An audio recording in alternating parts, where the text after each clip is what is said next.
আউযুবিল্লাহি মিনাশ শাইতানির রাজিম। সম্মানিত দর্শকবৃন্দ, আপনাদের সকলকে জানাই সালামুন আলাইকুম। পানির যে প্রাণীগুলি রয়েছে, এই প্রাণীদের ব্যাপারে আল্লাহ রাব্বুল আলামিন এই কোরআনের 5 নম্বর সূরা আল মাইদার 96 নম্বর আয়াতে বলে দিচ্ছেন, ওয়াহিল্লা লাকুম সাইদুল বাহর ওয়া তাআমুহু মাতাআল লাকুম। সমুদ্রের যাবতীয় মাছ মানুষের জন্য হালাল। পানির ভিতরে যত ধরনের প্রাণী রয়েছে, যে প্রাণীগুলি পানি থেকে উঠানোর পরে মারা যায়, সেগুলিকে বলা হয় লাহমান তরিয়ান, টাটকা গোশত থাকে। তাই এই টাটকা গোশত আপনাকে আমাকে খেতে হবে। আজ পৃথিবীতে 700 কোটির মতো লোকের বসবাস। তারা অনেকেই শুধু মাছ খেয়ে আনন্দের জীবন কাটাচ্ছে।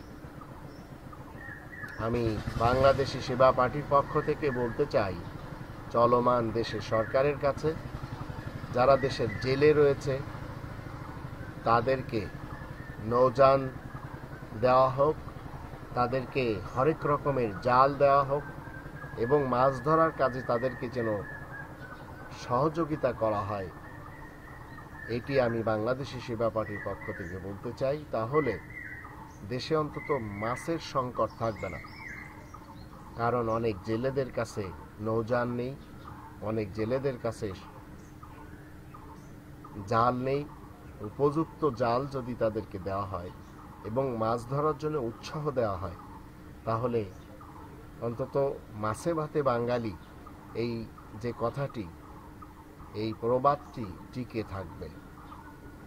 পানির যাবতীয় প্রাণী মানুষের জন্য হালাল এবং যাবতীয় প্রাণীর ভিতরে বিশেষ করে লাহমান তরিয়ান ওই সকল প্রাণীদেরকে বলা হয় যেগুলি পানি থেকে যখন আপনি ডাঙ্গায় উঠাবেন আর সেগুলি মৃত্যুবরণ করবে, মারা যাবে, এইগুলি হচ্ছে লাহমান তরিয়ান, যা সূরা নাহলের ভিতরে আল্লাহ তাআলা বলে দিয়েছেন, যেগুলি আপনাকে এবং আমাকে খেতে হবে।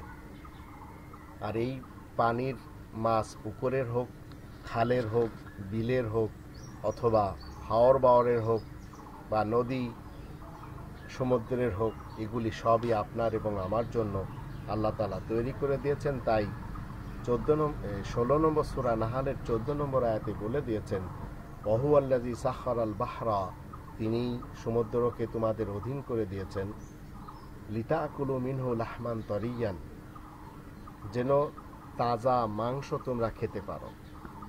আল্লাহ আমাদের সবাইকে এই তৌফিক দান করুন, আমরা যেন পানির যে টাটকা গোশত, এই মাছ আমরা ধরার ব্যাপারেও সোচ্চার হই, খাওয়ার ব্যাপারেও যেন আমরা বেশি বেশি খেতে পারি।